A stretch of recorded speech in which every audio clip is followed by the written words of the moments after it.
I'm Congressman Ron Paul from Texas. I'm the champion of liberty. I am the only one that has offered a balanced budget in a sincere method. And also, I present the case for a free society as being the best defense for peace and prosperity. Congressman Paul, you called his plan dangerous today. Oh, it is, because it raises revenues, and the worst part about it is it's regressive. A lot of people aren't paying any taxes, and I like that. I don't think that we should even things up by raising taxes. So it is a regressive tax, so it's very, very dangerous in that thing, and it will raise more revenues. But the gentleman asked the question, he didn't even ask what we're talking about. He asked the question, what are you going to replace the income tax with? And I say nothing. That's what we should replace it with. But I do want to make a point that spending is a tax. As soon as the government spends money, eventually it's a tax. Sometimes we put a direct tax on the people, sometimes we borrow the money, and sometimes we print the money. And then when prices go up, like today, the wholesale price index went up 7% rate. And if you look at the free market, the prices are going up 9 and 10%. So that is the tax. So spending is the tax. That is the reason I offered the program to cut $1 trillion out of the first year budget that I offer. Congressman Paul, there are some Latino voters who believe that some of these strong anti-immigration laws, anti-illegal immigration laws, are actually anti-Latino laws. What do you say to them? Well, I think some people do believe that. I think offense is symbolic of that, and I can understand why somebody might look at that. But when we approach this immigration problem, we should look at the incentives, and that are the mandates from the federal government saying that you must educate and must give them free education. You have to remove these incentives, but I don't think the answer is a fence whatsoever. But in order to attract Latino votes, I think, you know, too long, this country has always put people in groups. They penalize people because they're in groups, and then they reward people because they're in groups. But following up on what Newt was saying, we need a healthy economy. We wouldn't be talking about this. We need to see everybody as an individual. And to me, seeing everybody as an individual means their liberties are protected as individuals, and they're treated that way, and they're never penalized that way. So if you have a free and prosperous society, all of a sudden this group mentality melts away. As long as there's no abuse, one place where there's still a lot of discrimination in this country is in our court systems, and I think the minorities come up with a shorthand in our court system. Congressman Paul, you were referenced directly, 30 seconds. Well, I would like to explain that rights don't come in bunches. Rights come as individuals. They come from a God, and they come as each individual has a right to life and liberty. But I might add about the border control and the Latino vote is we lack resources there. I think we should have more border guards on and a more orderly transition and run it much better. But where are our resources? You know, we worry more about the border between Afghanistan and Pakistan. We need to bring the guard units home and the units back here so we can have more personnel on our border.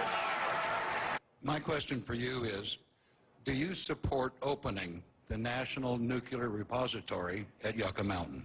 Congressman Paul, you oppose this? Yes, I've opposed this. We've had votes in the Congress. There was a time when I voted with two other individuals, the two congressmen from Nevada.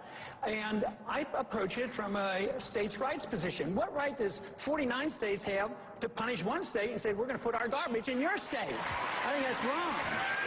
But I think it's very serious. But quite frankly, the government shouldn't be in the business of subsidizing any form of energy, and nuclear energy, I think, is a good source of energy, but they still get subsidies. Then they assume this responsibility. Then we as politicians and the bureaucrats get involved in this, and then we get involved with which state's going to get stuck with the garbage. So I would say the more the free market handles this, and the more you deal with property rights and no subsidies to any form of energy, the easier this problem would be solved. Governor Romney, where do you stand on this? Congressman Paul was right on that. I don't always agree with him, but I do on that. Congressman Paul, you're correct when it comes to allowing the states to compete with each other. That is the answer to this.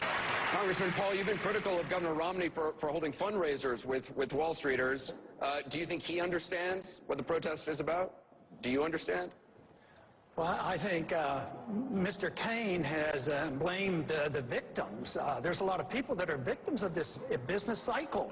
We can't blame the victims, but we also have to point. I'd go to Washington as well as Wall Street, but I'd go over to the Federal Reserve. They create the financial bubbles, and you have to understand that. You can't solve these problems if you don't know where these bubbles come from.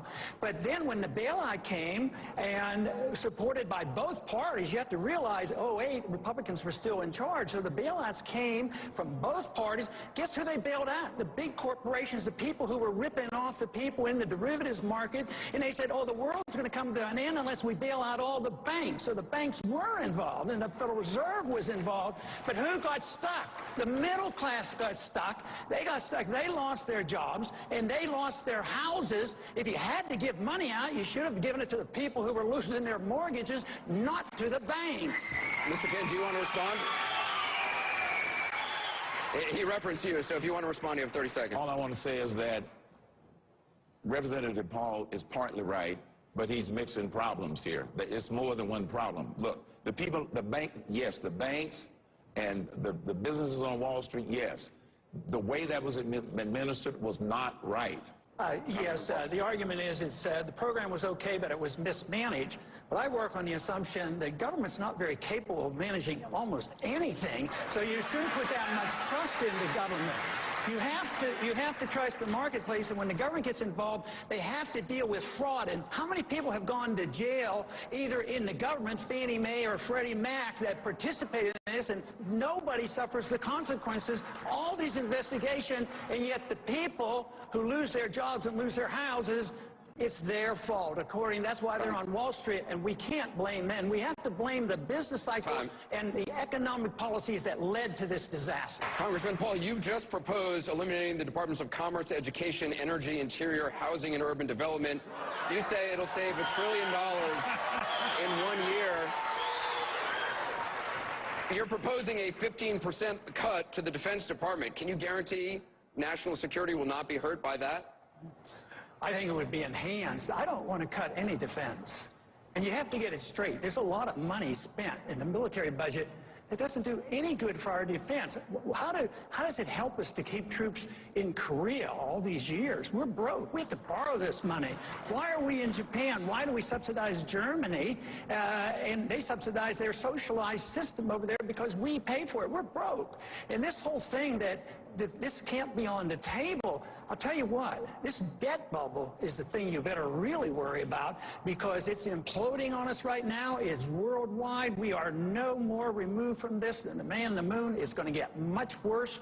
And to cut military spending is a wise thing to do. We would be safer if we weren't in so many places. We have an empire. We can't afford it. The empires always bring great nations down. We spread ourselves too thinly around the world. This is what's happened throughout history, and we're doing it to ourselves. The most recent empire to fail was an empire that went into, of all places, Afghanistan. They went broke. So where are we in Afghanistan? I say it's time to come home.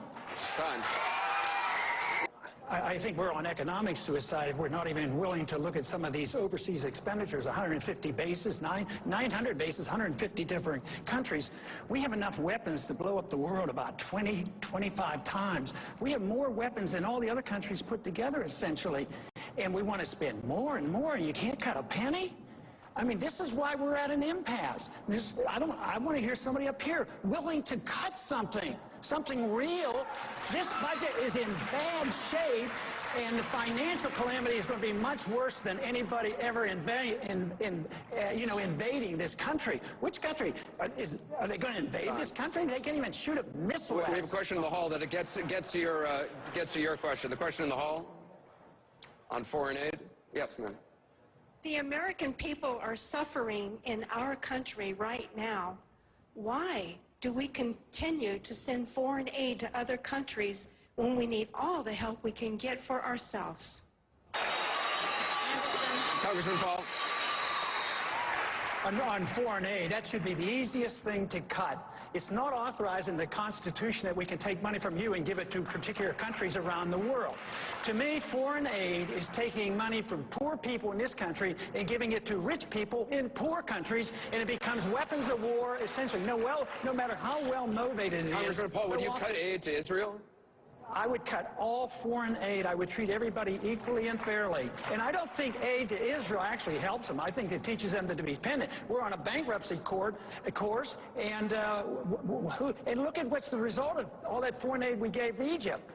I mean, their dictator that we pumped up, we spent all these billions of dollars, and now there's a more hostile regime in Egypt, and that's what's happening all around Israel. That foreign aid makes Israel dependent on us. It softens them for their own economy, and they should have their sovereignty back. They should be able to deal with their neighbors at their own will. Should we cut foreign aid to Israel? No, we should not be cutting foreign aid to Israel. Israel is our greatest ally. The biggest problem is the fact that the president of the... My approach is an extension of the Reagan approach. Peace through strength, and which is peace through strength and clarity. If we clarify who our friends are, clarify who our enemies are, and stop giving money to our enemies, then we ought to continue to give money to our friends like Israel. You have 30 seconds, Congressman Paul. Yes. I got to go. Matter of fact, I don't want to make a statement. I want to ask a question. Are you all willing to condemn Ronald Reagan for changing weapons for hostages out of Iran? We all know that was done. Yeah, what? That's not, Iran was a sovereign country. It was not a terrorist organization, number one. They were our good friends. They're not our good friends, but they're a sovereign country, just like the Palestinian Authority is not the good friends of Israel. He negotiated for hostages.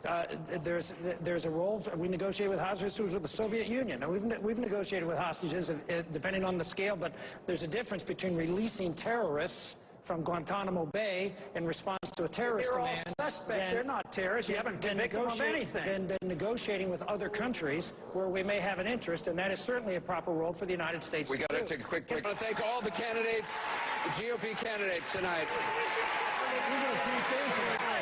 You didn't get a chance to answer that. I had the best.